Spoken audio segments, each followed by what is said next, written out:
ما معنى الأصول الثلاثة؟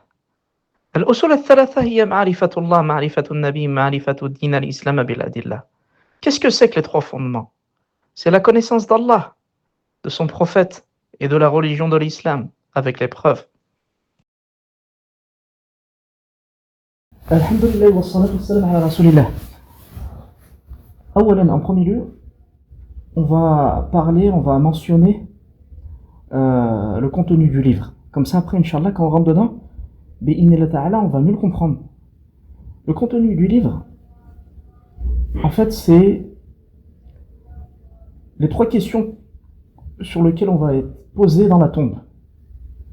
Et ces trois questions-là, chaque musulman les connaît ces questions, mais d'une façon générale. Ils n'ont pas la plupart, beaucoup d'entre eux, ne les ont pas vraiment étudiés.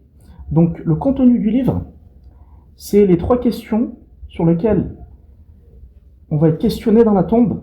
Comme vous savez, au moment où on décède, un ange vient à nous et nous pose trois questions.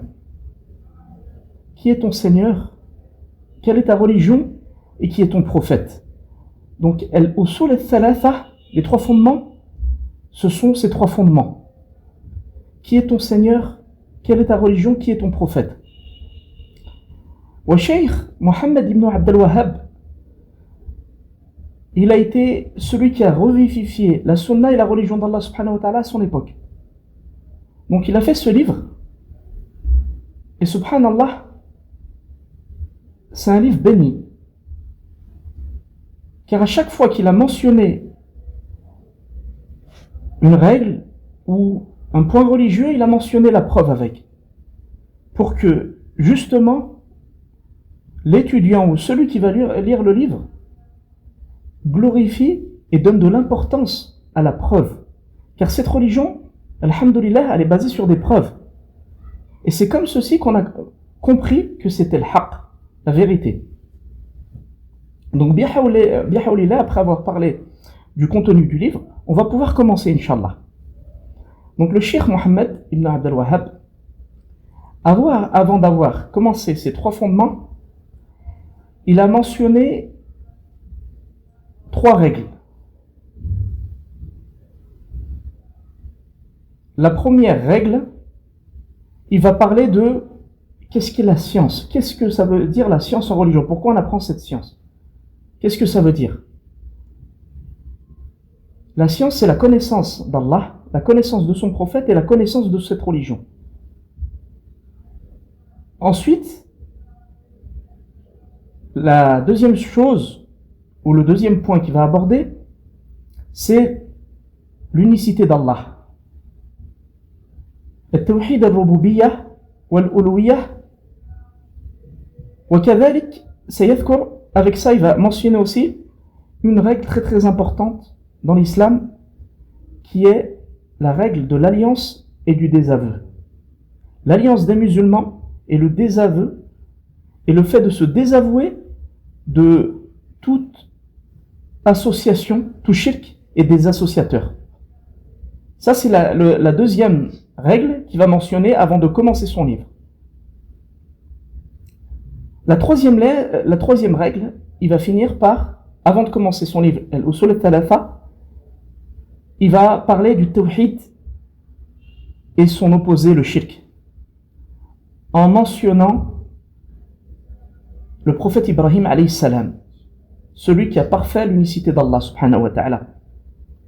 La meilleure des créatures, celui qui a parfait l'unicité, et celui qui a parfait le mieux l'unicité d'Allah après le prophète Mohammed sallallahu alayhi wa sallam. Donc on va commencer, bi'ahawlillah. Donc ça va être par quoi le cheikh a commencé son livre, avant de faire les usul thalatha, les trois fondements. Naam. Al-kitab al-usul al-thalatha, les trois fondements. Le cheikh Mohammed ibn Abdel Wahhab a commencé par la basmala. Bismillahirrahmanirrahim. Pourquoi il a commencé par la basmala? En prenant l'exemple du Coran. Les sourates commencent par la basmala. En suivant l'exemple du prophète Mohammed sallallahu alayhi wa sallam, le prophète Mohammed sallallahu alayhi wa sallam, à chaque fois qu'il envoyait des lettres au roi ou aux personnes, commençait par la basmala.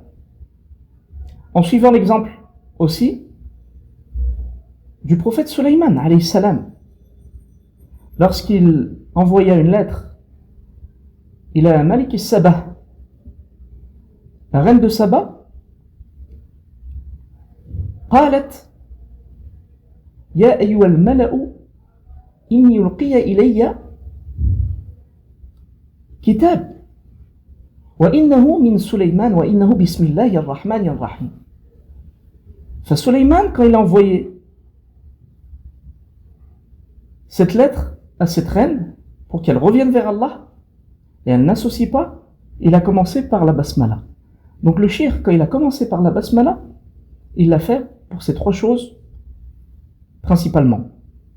Pour suivre l'exemple du Coran, la sunna, et pour suivre aussi l'exemple de Sulayman alayhi salam. Il a commencé son livre, il a dit Bismillahir Rahmanir Rahim. Ya'lam rahimakallah annahu yajibu alayna ta'allumu arba'a masail. Sache qu'Allah te fasse miséricorde, qu'il nous incombe d'apprendre et de connaître 4 choses. Et ensuite, il va mentionner ces 4 choses. C'est-à-dire que le shir, il a commencé par une dua, en montrant sa miséricorde. Il a dit, sache qu'Allah te fasse miséricorde. Subhanallah. Regardez la miséricorde du shir. Avant de commencer son livre, il a fait une invocation. Il a invoqué Allah subhanahu wa ta'ala en faveur de celui qui va commencer à lire son livre. Cela nous montre que les savants sont les plus miséricordieux avec les créatures. Il a dit « I'lam rahimakallah » sache qu'Allah te fasse miséricorde. Qui nous incombe et qui est une obligation de connaître 4 choses. La première, la science. وهو معرفة الله ومعرفة النبي ومعرفة دين الإسلام بالأدلة. La première des choses, la science, qui est la connaissance d'Allah, la connaissance du prophète Mohammed sallallahu alayhi wa sallam, et la connaissance de cette religion avec les preuves. Car cette religion, pourquoi elle s'est distinguée de toutes les autres fausses religions? Car les basées sont des fondements et des preuves. La deuxième des choses, l'amalu bih, la mise en pratique. C'est-à-dire, après avoir appris qui est Allah, qui est son prophète, quelle est cette religion, avec les preuves, qu'est-ce qu'on fait? On la met en pratique. La troisième des choses, ad-da'watu ilay. On appelle à cette religion. La quatrième des choses, as-sabru 'ala al-adha fi, la patience dans cet appel. Car forcément, toute personne qui va appeler les gens à Allah va subir. Les savants nous disent pourquoi. Car en fait, il va les appeler à contredire leur passion. Donc forcément, il va subir. Donc Allah subhanahu wa ta'ala, il nous a ordonné de patienter. Ensuite, le cheikh Mohammed ibn Abd al-Wahhab, comme vous allez pouvoir vous en apercevoir, tout au long du livre, il mentionne toujours une preuve après ces choses-là. C'est-à-dire qu'il n'a pas mentionné ces 4 choses dans l'ordre, la science, la mise en pratique, l'appel à Allah et la patience dans cet appel, comme ça, de sa tête. Il a dit وَالدَّلِيلُ قَوْلُهُ تَعَالَى, et la preuve se trouve dans la parole d'Allah. بسم الله الرحمن الرحيم والعصر إن الإنسان لفي خسر إلا الذين آمنوا وعملوا الصالحات وتواصوا بالحق وتواصوا بالصبر. Dans cette sourate, Allah subhanahu wa ta'ala a juré par le temps que toute l'humanité est vouée à la perdition, Ensuite, Allah subhanahu wa ta'ala a exempté des personnes.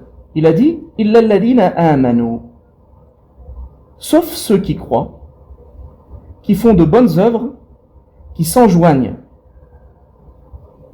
à la piété, à la religion, et qui s'enjoignent mutuellement aussi à la patience.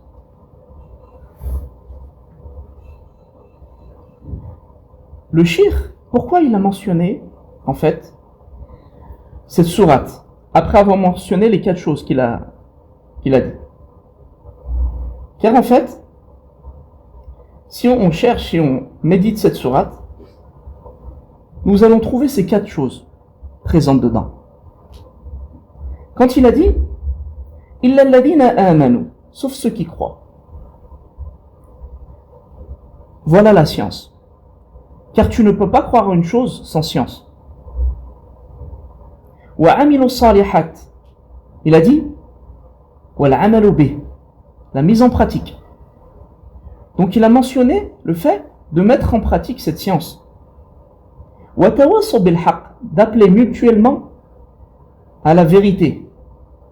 Ceci est la preuve de la 3e chose qu'il a mentionnée, l'appel à Allah, et da'watu ilay. Et la 4e chose, as-sabru ala al-adafi, la patience dans cet appel, il l'a mentionné quand il a dit, Allah subhanahu wa ta'ala, wa tawassaw bis sabr. Ceux qui cèdent mutuellement à la patience. C'est-à-dire que le shirk, subhanallah, quand il a mentionné ces 4 choses, quand il a dit que la science, c'était la connaissance d'Allah, la connaissance de son prophète, la connaissance de cette religion, et après avoir appris ceci, la mettre en pratique, et après ceci, appeler les gens à Allah. Car forcément, une personne qui a la science et qui a mis en pratique, il veut guider les gens vers ce chemin, parce que c'est le chemin du paradis.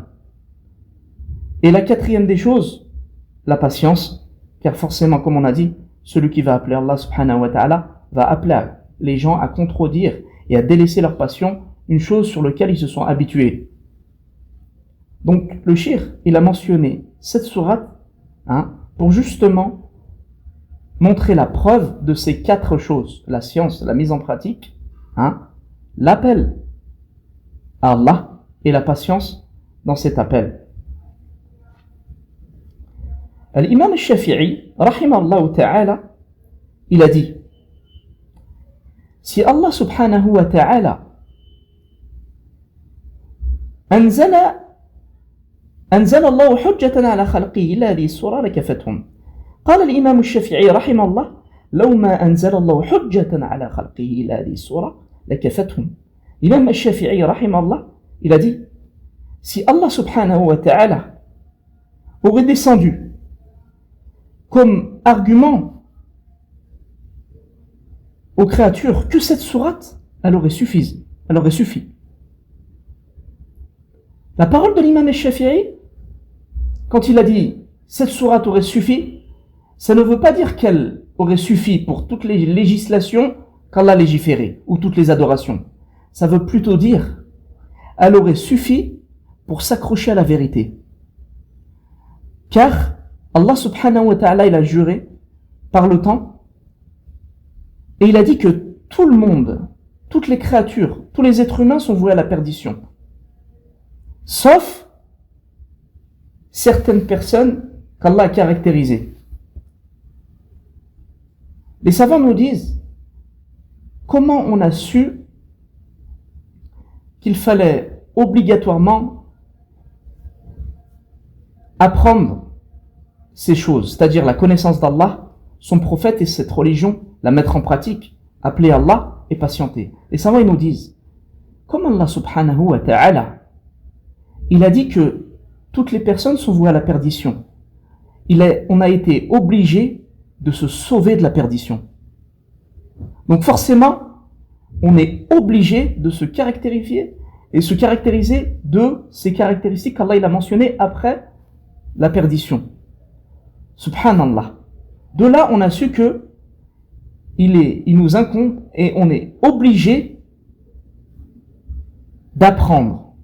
Apprendre qui est Allah, qui est son prophète, quelle est cette religion, de la mettre en pratique, d'appeler à cette religion et de patienter.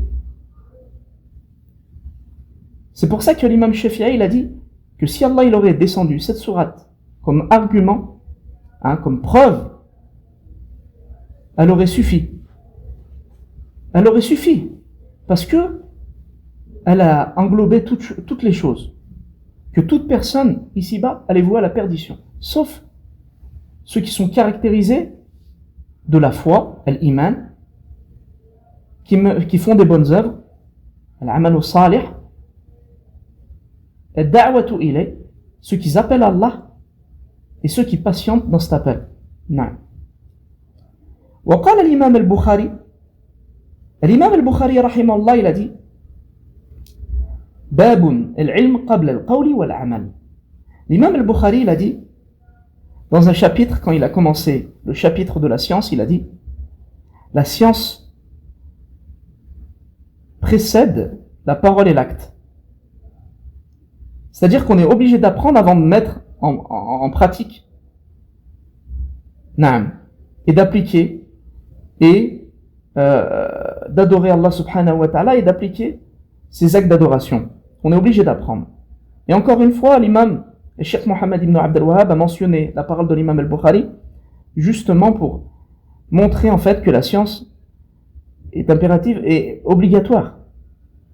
Et ensuite, il a mentionné la preuve que la science doit toujours être la première des choses qu'on doit apprendre avant de mettre en pratique. Il a dit, Allah subhanahu wa ta'ala dans le Coran, فَاعْلَمْ أَنَّهُ لَا إِلَهَ إِلَّا اللَّهُ وَاسْتَغْفِرْ لِذَنْبِكَ. Allah a dit dans le Coran, sache qu'Allah est un Dieu unique et demande pardon pour ton péché. Allah a commencé par la science, il a dit sache. C'est-à-dire que tu es obligé d'apprendre. Qu'est-ce que c'est que la ilaha illallah, la shahada. Ensuite, Allah l'a mentionné un acte. Donc il a commencé par la science, Allah. Et ensuite il a dit, et demande pardon pour ton péché. Un acte, une demande de pardon. Il a dit, l'imam al-Bukhari, فَبَدَأَ Allah. Allah a commencé par la science avant la parole et l'acte. Non. Ensuite, Cheikh Mohammed ibn Abd al-Wahhab va nous mentionner un deuxième point. Après nous avoir parlé de qu'est-ce que c'est que la science, qui est la connaissance d'Allah, de son prophète et de la religion, la deuxième des choses qu'il fallait la mettre en pratique, la troisième d'appeler à ça, à la religion d'Allah, et de patienter, et nous avoir montré ces choses-là avec la preuve, qui est Surat al-Asr, après avoir mentionné que l'imam Shafi'i a dit que cette sourate elle aurait suffi aux créatures pour s'accrocher à la vérité, et nous avoir mentionné que la science doit toujours être la première des choses qu'on doit apprendre avant la mise en pratique, en mentionnant la parole de l'imam al-Bukhari, al-ilm qabla al-qawli wal-amal, avec le verset. Maintenant, il va commencer, le Cheikh Mohammed ibn Abd al-Wahhab, à nous mentionner un autre point. Il dit, Ya'lam rahimakallah, toujours il commence par une invocation. Sache qu'Allah te fasse miséricorde. أنه يجب على كل مسلم ومسلمة تعلم هذه الثلاث مسائل والعمل بهن. C'est-à-dire qu'il a dit, sache qu'Allah te fasse miséricorde, qu'il incombe et obligatoire à tout musulman et musulmane de connaître en religion 3 points et de les mettre en pratique. La première chose, أن الله خلقنا ورزقنا ولم يتركنا هملا. C'est qu'Allah il nous a créés, nous a donné notre subsistance et il nous a pas créé sans but. بل أرسل إلينا رسولا فمن أطاعه دخل الجنة ومن عصاه دخل النار. Mais Allah nous a envoyé un messager. Celui qui lui obéit, rentre au paradis, et celui qui lui désobéit rentrera en enfer. والدليل قوله تعالى, et la preuve est dans la parole d'Allah. Encore une fois, le shir mentionne toujours la preuve. يقول الله تعالى إنا أرسلنا إليكم رسولا شاهدا عليكم كما أرسلنا إلى فرعون الرسول فعصى فرعون الرسول فأخذناه أخذا وبيلا. Allah il nous dit dans le Coran, dans une traduction du sens, Allah subhanahu wa ta'ala nous a envoyé un messager qui est témoin de nos actes, comme il a envoyé à Pharaon un messager.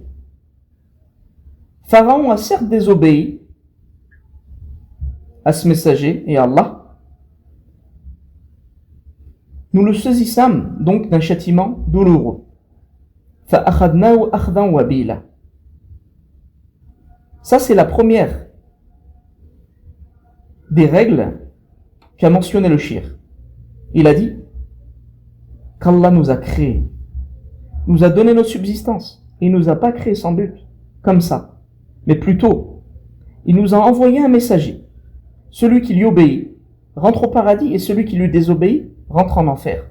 Et ensuite, il a appuyé sa parole et montré la preuve quand il a dit qu'Allah subhanahu wa ta'ala nous dit dans le Coran al-Karim, certes nous avons envoyé vers vous un messager qui va attester de vos actes.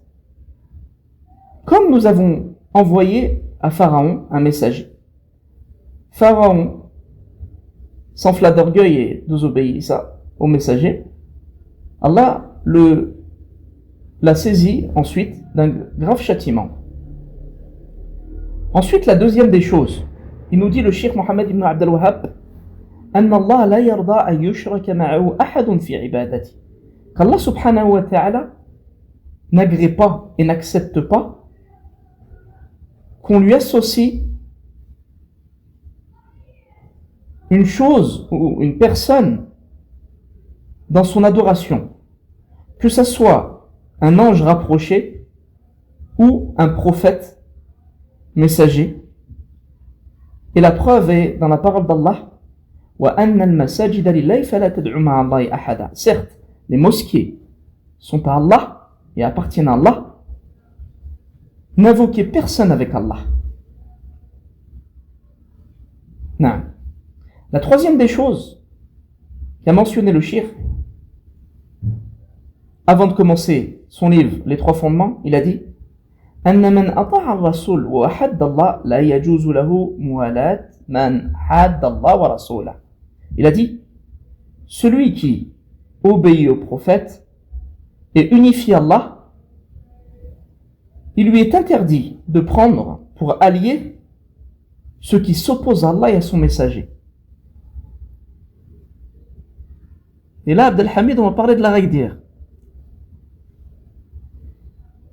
Il dit, le shir, même si ceux qui s'opposent à Allah et à son messager auraient été les plus proches parents.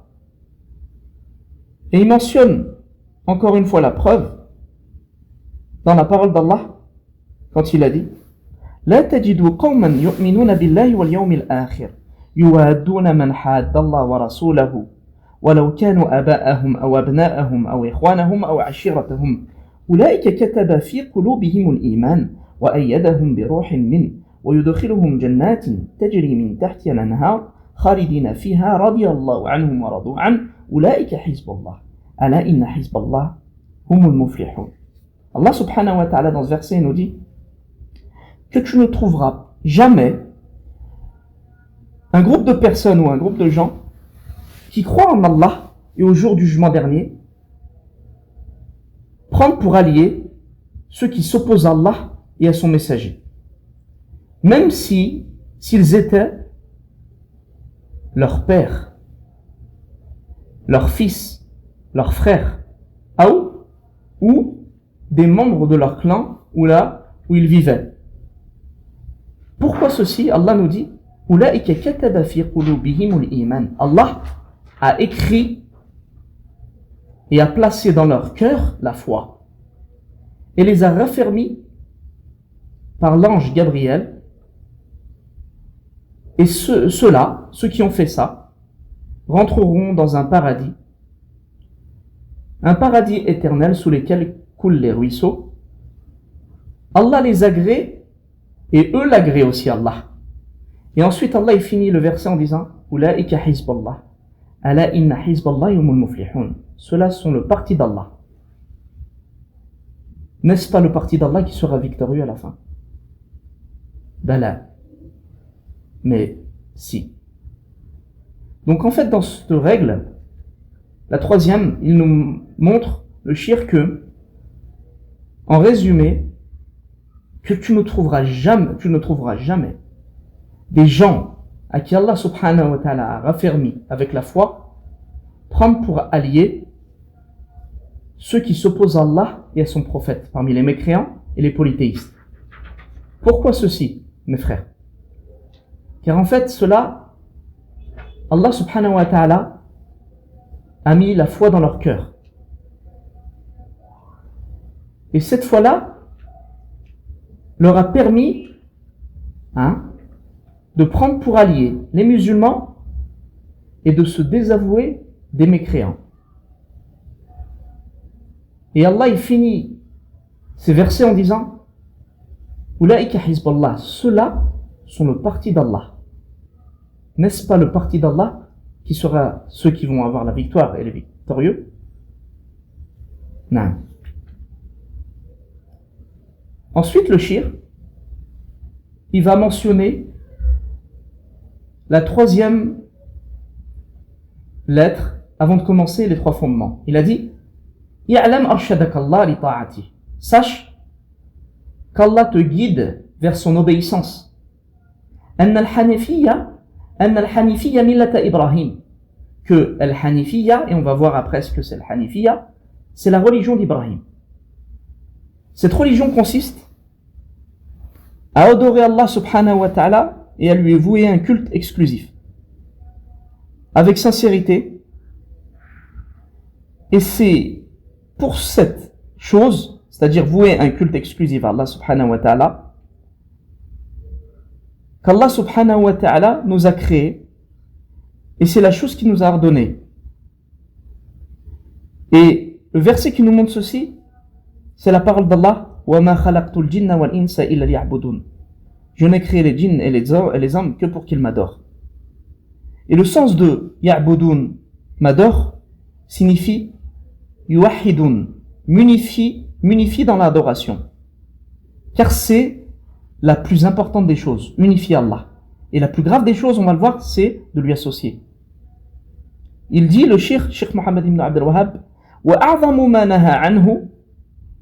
La plus grave des choses qu'Allah subhanahu wa ta'ala a interdite, c'est le shirk, l'association. Qu'est-ce que l'association? C'est le fait d'adorer un autre avec Allah. Et la preuve, comme vous avez pu remarquer que le shirk, à chaque fois qu'il mentionne une chose, il mentionne la preuve. Il dit, et la preuve se trouve dans le Coran. Allah subhanahu wa ta'ala dit wa'budullah wa la tushriku bihi shay'a. Adorez Allah et ne lui associez rien. Na'am. Ensuite, il dit, le shir, et il va commencer, et c'est là où commence son livre Les Trois Fondements. Après avoir mentionné 3 points en religion, comme on a mentionné au début, le premier point, c'est-à-dire qu'est-ce que c'est que la science? C'est la connaissance d'Allah, de son prophète et la religion, qu'il fallait la mettre en pratique, qu'il fallait appeler les gens à cette religion parce qu'on veut le bien pour ceux qui nous entourent et les gens, de patienter dans ça. Après avoir mentionné tout ça, le shirk, et avoir mentionné qu'Allah subhanahu wa ta'ala nous a créés, nous a donné notre subsistance et nous a pas créé sans but aussi, mais nous a créé pour l'adoration, le fait de parfaire cette adoration ici-bas. Et après nous avoir mentionné encore une fois at-tawhid, l'unicité d'Allah, et son opposé, le shirk, en nous mentionnant Ibrahim alayhi salam. Naam. Maintenant, il va rentrer dans les 3 fondements. Certains savants ont divergé. On dit, est-ce que ces 3 choses qu'a mentionné le Cheikh Mohammed ibn Abdel Wahhab font partie du livre Les 3 fondements, ou ce sont ses élèves après sa mort, ou une personne qui les a mis dans le livre, d'où leur importance. Il y a eu divergence. Donc maintenant, le cheikh, il va commencer son livre Les Trois Fondements, il dit فإذا قيل لك, si on te demande ما الأصول الثلاثة التي يجب على الإنسان معرفتها, si on te demande qu'est-ce que c'est que les trois fondements qu'il incombe à chaque personne de connaître, فقل, dis, les trois fondements c'est quoi? La connaissance d'Allah, la connaissance de cette religion et la connaissance du prophète Mohammed sallallahu alayhi wa sallam.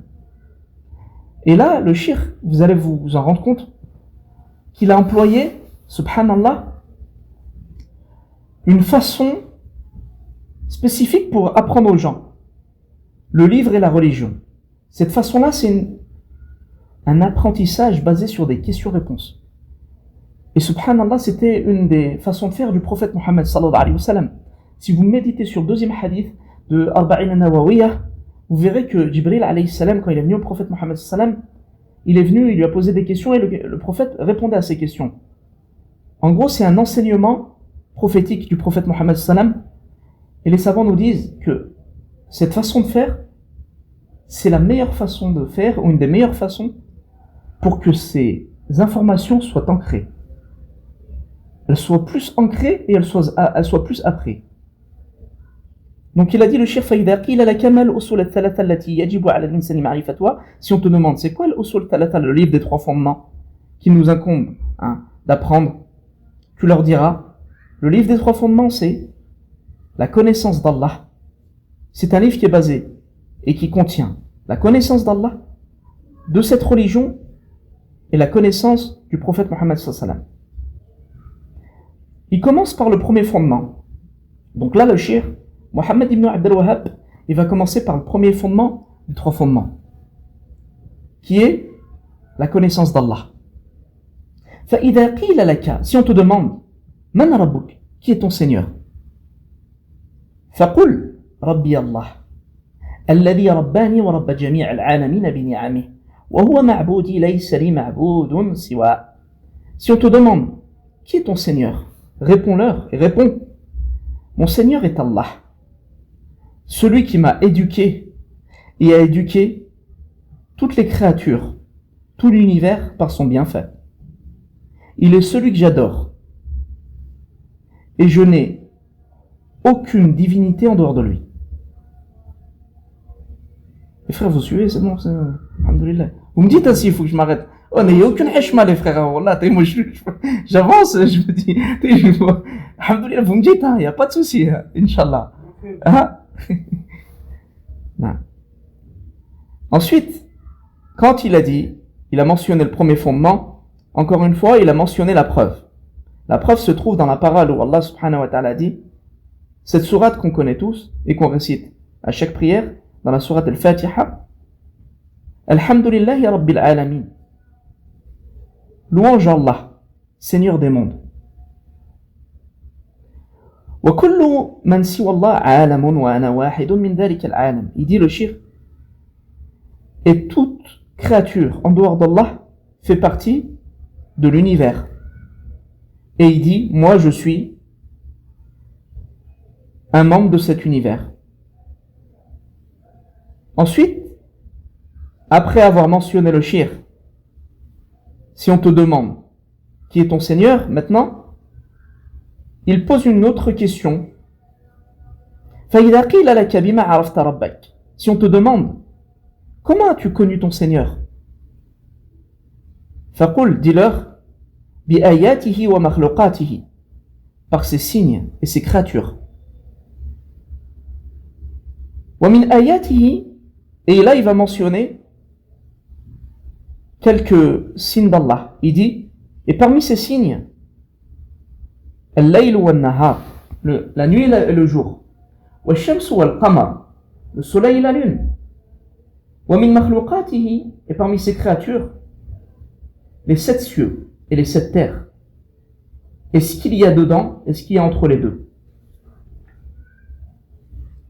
Wa ad-dalil qawlu ta'ala, et la preuve, Allah subhanahu wa ta'ala nous dit dans le Coran وَمِنْ آيَاتِهِ اللَّيْلُ وَالنَّهَارُ وَالشَّمْسُ وَالْقَمَرُ لَا تَسْجُدُوا لِلشَّمْسِ وَلَا لِلْقَمَرِ وَاسْجُدُوا لِلَّهِ الَّذِي خَلَقَهُنَّ إِن كُنتُمْ إِيَّاهُ تَعْبُدُونَ.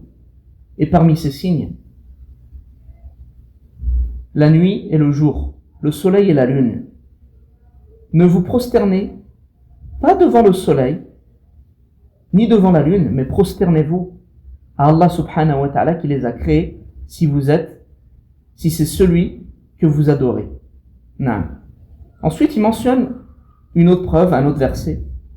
وقوله تعالى إن ربكم الله الذي خلق السماوات والأرض في 6 أيام ثم استوى على العرش يغشي الليل النهار يطلبه حثيثا والشمس والقمر والنجوم مسخرات بأمره ألا له الخلق والأمر تبارك الله رب العالمين.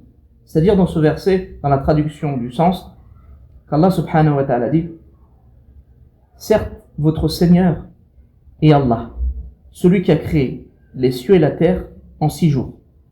Ensuite, il s'est élevé sur son trône. Naam. Il fait que la nuit recouvre le jour. Celle-ci, c'est-à-dire le jour, la demande constamment. Et celui qui a créé aussi le soleil et la lune, les étoiles, qui sont toutes ces créatures soumises à son ordre. Ala lahu al-khalq wal-amr, tabarakallahu rabbul alamin. N'est-ce pas Allah subhanahu wa ta'ala? N'est-ce pas Allah qui les a créés? Hein? Naam, tabarakallahu rabbul alamin. Que soit exalté Allah subhanahu wa ta'ala, le Seigneur de l'univers. Ensuite, il nous dit le shir, ma ma'na ar-rabb. Qu'est-ce que ça veut dire le Seigneur? Le Seigneur, ça veut dire celui qui est adoré. Et la preuve se trouve dans le Coran où Allah subhanahu wa ta'ala dit Ya ayyuhan nas u'budu rabbakum alladhi khalaqakum walladhina min qablikum la'allakum tattaqun. Ô hommes, adorez Allah subhanahu wa ta'ala, adorez votre Seigneur, celui qui vous a créé et celui qui a créé aussi ceux qui vous ont précédés afin d'atteindre la piété. لعلكم تتقون. نعم. Et il nous mentionne d'autres preuves. Ensuite, Al-Imam Ibn Kathir, rahimallah, quand il a médité sur ces versets qui ont un rapport avec Al-Tawhid al-Rububiyyah, le fait d'unifier Allah subhanahu wa ta'ala dans ce qu'il fait. Il a dit, subhanallah, si vous méditez sur le Coran, Allah subhanahu wa ta'ala, il mentionne toujours Tawhid al-Rububiyyah, le fait que c'est lui qui a créé, qui subvient aux besoins des serviteurs, hein, qui est celui qui détient ce royaume, qui est celui... En fait, Allah, il mentionne en fait ces créatures, ce qu'il a créé, pour toujours nous faire revenir vers le Tawhid al-Uluhiyya, vers l'adoration. C'est-à-dire que c'est une façon qui procède Allah, qui va te mentionner en fait toutes ces créatures qu'il a créées pour justement en fait montrer que c'est lui qui mérite l'adoration. Donc qu'est-ce qu'il a dit Ibn Kathir rahimallah? Il a dit le créateur de toutes ces choses est vraiment celui qui mérite d'être unifié et d'être adoré. Et ensuite, le Cheikh Mohammed ibn Abd al-Wahhab, comme il a mentionné l'adoration, il a mentionné maintenant beaucoup d'actes et beaucoup d'adoration. Il a dit et les types d'adoration qu'Allah subhanahu wa ta'ala nous a ordonné de faire, par exemple l'islam, la soumission, wal-iman, la foi, wal-ihsan, l'excellence en religion. Et parmi ces adorations, ad-du'a, l'invocation, wal-khawf, la peur, wal-raja, l'espérance en Allah, wal-tawakkul, la confiance totale en Allah, wal-raghbatu, le désir, wal-rahbatu, encore une fois une peur, wal-khushu'i wal-khashya, l'humilité, la crainte, wal-inaba, le repentir. Mais subhanallah, les savants ils disent que la différence entre tawba et l'inaba, c'est que en fait l'inaba c'est un repentir, mais le fait qu'il se repent et qu'il revienne directement vers Allah.